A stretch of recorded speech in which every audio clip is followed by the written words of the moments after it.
Good evening. Thanks for choosing Twin States News. I'm Nick Smith. We begin tonight with the story of a 43-year-old Gulf Coast resident who suffered a stroke shortly after receiving the COVID-19 vaccine. But health experts say linking the two will be difficult, if not impossible. In tonight's top story, COVID-19 specialist Amanda Decker is here to tell us why. As Johnson & Johnson shots are pulled out of circulation, it's understandable that people will associate the shots with adverse health effects. The shots were paused after 6 women in the U.S. suffered from blood clots after getting vaccinated. And that is similar to what happened to one Mississippi man just last week. 43-year-old Gulf Coast resident Brad Malagary had a stroke and is now in the hospital. And people have been quick to link his condition to the vaccine.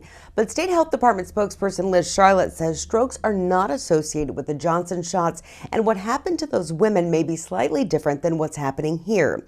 Charlotte says a rare blood clotting disorder called cerebral venous sinus thrombosis caused the reactions in those women, and the shots were pulled out of an abundance of caution.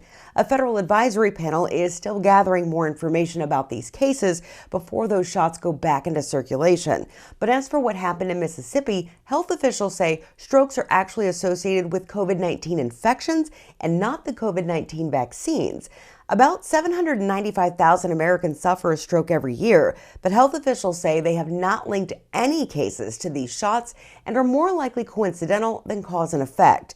Now, Brad's family members say that Brad did suffer from high blood pressure, which means the blood is pushing against the sides of his arteries at a greater force than it should be. And according to the American Heart Association, high blood pressure causes heart attack, kidney failure, and stroke. Mississippi is in what the CDC calls the stroke belt of the U.S., where the highest percentage of strokes per population happen in the country every year.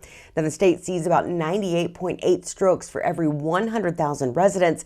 That's compared to the national rate of 72 strokes per 100,000 people. So this is why doctors are now looking very closely at what happened to Brad, because if they can rule out his underlying condition, then they can really start tracing any possible link to the vaccine. But right now, they say the connection is unlikely. I'm COVID-19 specialist Amanda Decker reporting.